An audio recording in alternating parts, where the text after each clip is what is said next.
you from Magnify Learning, and I'm bringing some STEM resources to you from the Indiana Afterschool Network. Super excited about this initiative. We're going to have 5 different sessions where I'm going to bring you some resources. Some will take you 1 minute to go through, some will take 5, and some will be a little deeper. It'll take 20 minutes. But I don't want to bring you a 20-minute resource if you've only got 5 minutes. So they'll be categorized, and you can figure out where you want to put them. And in these videos, I'll highlight a couple of those resources. So the first one is an activity that would fit in that 5-minute range, and you can run this at any point in your youth program. It might be a portion where you want your youth to get to know each other. So it's pretty simple. You can show this video to your youth, or you can just start implementing it. Right? Your youth workers can watch this and learn the protocol pretty quickly. So one youth is going to stand with their back to a dry erase board or a chalkboard like they have here, and then the other youth go around and just put positive adjectives, right? You see amazing there. You see, passionate, compassionate, great person. And what happens to this two-way street, right? Of the larger youth are the group of youth that's larger is writing on the back. They're thinking about what are the things that I most appreciate about this person. And at the end, the person gets to turn around and see all these great adjectives about them to really build them up. And we don't usually get to say these things to each other, right? It seems corny. So getting to write them down is a way that you can get your youth to start interacting in a really positive way. A longer resource I've got for you, this one's over 10 minutes, so I kind of put it in a 20-minute category. This is one that works for your staff. It is, where does motivation come from? Right? So Daniel Pink did this study, and the assumption was that most people in business are motivated by money. But it turns out they're not. They're motivated by autonomy, mastery, and purpose. We want to have the autonomy to do the work that we want to do. We want to be good at it. That's the mastery. We want to learn how to be good at it.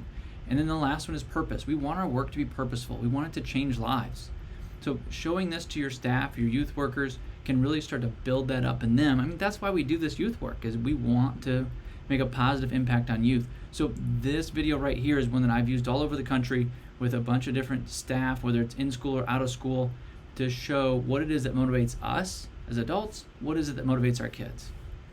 Another resource that's in that 20-minute category, and I'm going to give you one of these in each of the following videos and resources, is from the STEM Next Opportunity Fund and the Million Girl Moonshot.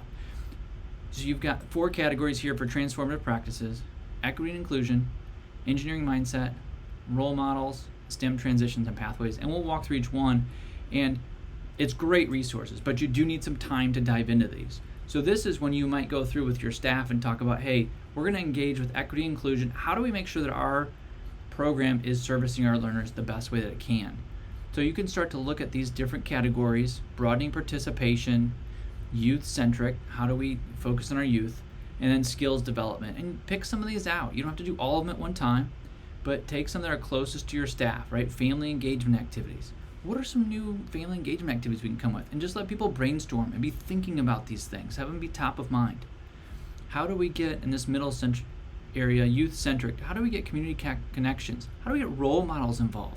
There's a ton of STEM research that says just by putting STEM role models into your youth program, it boosts your youth's view of themselves being able to be in that position. How do we get these 21st century skills to grow? Collaboration, growth mindset. How do we get these things to grow in our youth so that they are more empowered and they move towards these STEM outcomes that we want for our kids? So this is the first in 5 series on STEM resources. You'll also see a link to each of these resources and more so that you can get to it and see which one of those will best fit you where you're at. Is it a 1-minute resource, a 5-minute resource, or a deeper dive in a 20-minute resource? I really hope it helps. Feel free to reach out if you need more help.